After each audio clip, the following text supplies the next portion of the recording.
Hello, Starians and dear NEET aspirant. This is RJR sir. Today we will discuss Cell the Unit of Life, Lecture 4, in which we deal eukaryotic cell. बेटा eu means होता है true, karyon means होता है nucleus. That means true nucleus containing cells are called eukaryotic cell. अब eukaryotic cell की बात करें कि कहाँ कहाँ पाया जाता है, तो बेटा किंगडम प्रोटिस्टा, प्लांटी, एनिमेलिया और फंजाई के जितने भी मेंबर्स हैं उन सब का सेलुलर ऑर्गेनाइजेशन यूकैरियोटिक होता है. यूकैरियोटिक सेल की कुछ खास बातें जानते हैं. यूकैरियोटिक सेल के अंदर एक्सटेंसिव कंपार्टमेंटलाइजेशन होता है. कंपार्टमेंटलाइजेशन का मतलब ये होता है कि छोटे छोटे साइट्स वहाँ पर डेवलप हुए हैं जिन साइट्स के अंदर स्पेसिफिक फंक्शन हो रहा है. ऐसा प्रोकैरियोट के केस में नहीं था. बेटा साइटोप्लाज्म में मेम्ब्रेन बाउंड ऑर्गेनल्स की प्रेजेंस भी देखी गई इन यूकैरियोटिक सेल, जो कि प्रोकैरियोट में नहीं था. यूकैरियोटिक सेल के अंदर न्यूक्लियस की बात करते हो तो एक वेल ऑर्गेनाइज्ड न्यूक्लियस होता है और न्यूक्लियस कवर्ड होता है विद न्यूक्लियर मेम्ब्रेन. बेटा यूकैरियोटिक सेल में इन सब के अलावा आप बात करोगे लोकोमोटरी आर्गन की, तो स्पेशलाइज्ड लोकोमोटरी आर्गन होते हैं जो कि फ्लैजेला के नाम से जाने जाते हैं. उनका काम होता है सेल को एक जगह से दूसरे जगह ले जाना. और दूसरा जो है वो साइटोस्केलेटन स्ट्रक्चर है. साइटोस्केलेटन यहाँ का वेल डेवलप्ड होगा. साइटोस्केलेटन प्रोकैरियोटिक सेल में नहीं पाया जा रहा था. जेनेटिक मटेरियल की बात करते हैं तो जेनेटिक मटेरियल यहाँ का क्रोमोसोम के अंदर ऑर्गेनाइज होता है. यहाँ का डीएनए जो होता है वो हिस्टोन प्रोटीन से बधा होता है. यूकैरियोटिक सेल के सिमिलरिटी की बात करोगे तो सेल आइडेंटिकल नहीं हो सकते. जितने भी टाइप के सेल हैं सबका अलग अलग फीचर होता है. जैसे हम प्लांट और एनिमल सेल की बात करें तो ये दोनों सेल अलग अलग टाइप की होती हैं. जैसे प्लांट में कुछ स्पेसिफिक ऑर्गेनल्स होते हैं, स्पेसिफिक स्ट्रक्चर्स होते हैं जो कि एनिमल सेल में नहीं पाए जाते हैं. जैसे सेल वॉल, प्लास्टिड, वैक्यूल, ये सब प्लांट सेल का फीचर है, ये एनिमल सेल में एब्सेंट होता है. उसी तरीके से एनिमल सेल के अंदर सेंट्रियोल पाया जाता है, लेकिन most of the cells of plant के अंदर सेंट्रियोल एब्सेंट होता है. अब हम देखेंगे ओवरव्यू ऑफ यूकैरियोटिक सेल में प्लांट सेल का स्ट्रक्चर. प्लांट सेल में आप देखोगे तो आउटर मोस्ट कवरिंग यहाँ पर सेल वॉल है. फिर जो येलो कलर्स दिख रहा है सेल मेम्ब्रेन है. उसके अंदर साइटोप्लाज्म है. साइटोप्लाज्म के अंदर ऑर्गेनल्स दिख रहे हैं, न्यूक्लियस दिख रहा है, बड़ा सा वैक्यूल दिख रहा है. ऑर्गेनल्स में आप देखोगे तो मेम्ब्रेन बाउंड ऑर्गेनल्स भी हैं like lysosome, Golgi apparatus. Endoplasmic reticulum के दो form, rough endoplasmic reticulum, smooth endoplasmic reticulum, mitochondria, vacuole, chloroplast. इसके अलावा नॉन मेम्ब्रेन बाउंड ऑर्गेनल्स में राइबोसोम दिख रहा है. एनिमल सेल में आएंगे तो एनिमल सेल के अंदर आप देखोगे तो outer most covering cell membrane होती है, यहाँ सेल वॉल एब्सेंट है. उसके अंदर का पूरा हिस्सा साइटोप्लाज्म कहा जाता है. साइटोप्लाज्म में माइटोकॉन्ड्रिया है, स्मूथ एंडोप्लाज्मिक रेटिकुलम है, रफ एंडोप्लाज्मिक रेटिकुलम है, गोल्गी बॉडी है, सेंट्रियोल भी दिख रहा है जो कि नॉन मेम्ब्रेन बाउंड ऑर्गेनल है, राइबोसोम भी होता है जो कि नॉन मेम्ब्रेन बाउंड ऑर्गेनल है, लाइसोसोम है वो मेम्ब्रेन बाउंड ऑर्गेनल होता है. ये है प्लांट सेल और एनिमल सेल का 3D व्यू. अब हम लोग आते हैं यूकैरियोटिक सेल के जनरल स्ट्रक्चर पे. बेटा जनरल स्ट्रक्चर के बाद हम लोग स्पेसिफिक कर करके चीज़ों को देखेंगे. यूकैरियोटिक सेल की बात करो तो यहाँ दो पार्ट में बटा होता है यूकैरियोटिक सेल.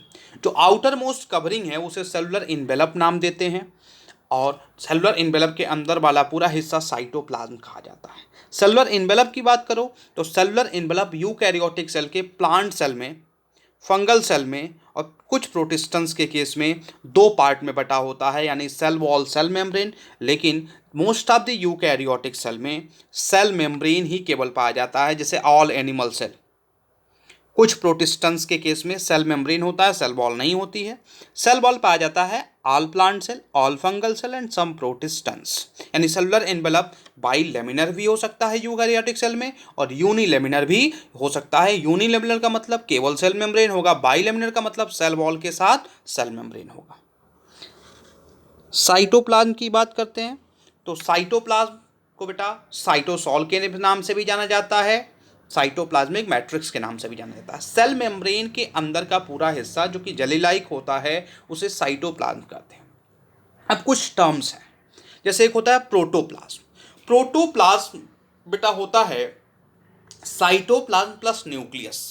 साइटोप्लाज्म में हम केवल साइटोप्लाज्म की बात करेंगे, न्यूक्लियस वाले हिस्से की बात नहीं करते। लेकिन जब प्रोटोप्लाज्म की स्टडी करते हैं तो प्रोटोप्लाज्म में न्यूक्लियोप्लाज्म, न्यूक्लियर मेम्ब्रेन और साइटोप्लाज्म की स्टडी आती है। यानी प्लाज्मा मेम्ब्रेन का अंदर का पूरा हिस्सा प्रोटोप्लाज्म है। प्रोटोप्लाज्म जो होता है प्रोकैरियोट के केस में न्यूक्लियर मेम्ब्रेन न होने की वजह से साइटोप्लाज्म न्यूक्लियोप्लाज्म में नहीं बटा होता है, लेकिन यूकैरियोटिक सेल में साइटोप्लाज्म और न्यूक्लियोप्लाज्म में बटा होता है क्योंकि यहाँ पर न्यूक्लियर मेम्ब्रेन है। साइटोप्लाज्म के दो इंपॉर्टेंट हिस्से हैं, एक होता है हाइलोप्लाज्म और एक होता है ड्यूटियोप्लाज्म। हाइलोप्लाज्म क्या है बेटा? जितने भी एक्टिव पार्ट ऑफ साइटोप्लाज्म हैं, एक्टिव पार्ट का मतलब जहां मेटाबॉलिक रिएक्शंस चल रहे हैं, नॉर्मली वो एक्टिव है, वो हाइलोप्लाज्म है। और इनएक्टिव का मतलब क्या है कि साइटोप्लाज्म के उस हिस्से में स्टोरेज हुआ है और जो स्टोरेज बायोमॉलिक्यूल है उसमें कोई एक्टिविटी नहीं चल रही है, वो ड्यूटियोप्लाज्म कहा जाता है। यानी active region of cytoplasm called hyaloplasm, inactive region of cytoplasm called deutoplasm. Cytoplasm की बात करो तो found between cell membrane and nucleus. Nucleus और सेल मेम्ब्रेन के बीच के हिस्से को साइटोप्लाज्म कहते हैं। साइटोप्लाज्म के अंदर सेल ऑर्गेनेल्स होता है, साइटोप्लाज्मिक इंक्लूजन्स होते हैं, बायोमॉलिक्यूल होता है, साइटोस्केलेटन होता है। बायोमॉलिक्यूल के लिए एक सेपरेट चैप्टर है।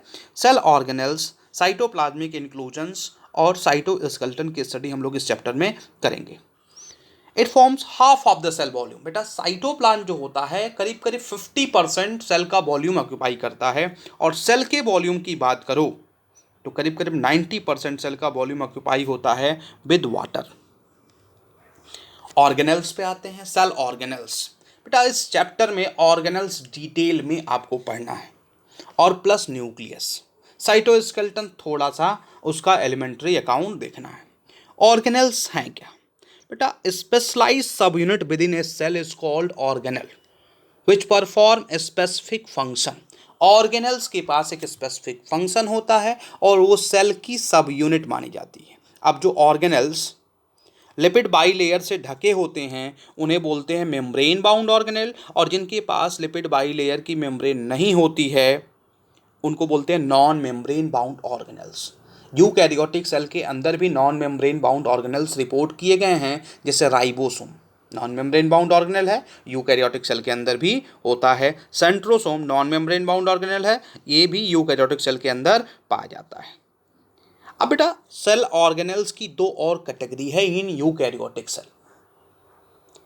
एक है विद एंडोमेम्ब्रेन सिस्टम, यानी कुछ ऑर्गेनेल्स ऐसे होते हैं जो एंडोमेम्ब्रेन सिस्टम से एसोसिएटेड होते हैं, और एक है फ्री फ्रॉम एंडोमेम्ब्रेन सिस्टम। ये दो कैटेगरी मिली। सिस्टम क्या है? सिस्टम अकेला नहीं चलता है, सिस्टम में एक यूनिट वर्क करता है और उस यूनिट के जितने भी इंडिविजुअल्स होते हैं उन सब का वर्क कोऑर्डिनेटेड होता है। तो बेटा एंडोमेम्ब्रेन सिस्टम का मतलब मेम्ब्रेन बाउंड ऑर्गेनेल्स का सिस्टम जो सेल के अंदर चल रहा है। इसमें 4 ऑर्गेनेल्स आते हैं, endoplasmic reticulum, Golgi body, lysosome और वैक्यूल। बेटा लाइसोसोम और वैक्यूल एक दूसरे के कॉम्प्लीमेंट्री हैं in plant cell and in animal cell. जैसे अगर हम प्लांट सेल के एंडोमेम्ब्रेन सिस्टम की बात करें तो एंडोप्लाज्मिक रेटिकुलम, गोल्गी बॉडी और वैक्यूल। एनिमल सेल के एंडोमेम्ब्रेन सिस्टम की बात करें तो एंडोप्लाज्मिक रेटिकुलम, गोल्गी बॉडी और lysosome. Free from endomembrane system का मतलब कि वो ऑर्गेनेल्स जिनका फंक्शन क्या हो, इंडिपेंडेंट हो, यानी कोऑर्डिनेटेड ना हो, अपने आप वो अपना फंक्शन कर ले जाता हो। इसमें आता है mitochondria, plastid, ribosomes, microbodies, peroxisome, microbodies like peroxisome, spherosomes, glyoxysome, lomasome, centrosome and centriole. अब इन ऑर्गेनेल्स की, सेल वॉल की, सेल मेम्ब्रेन की स्टडी हम लोग सेपरेट लेक्चर्स में करेंगे। Thank you.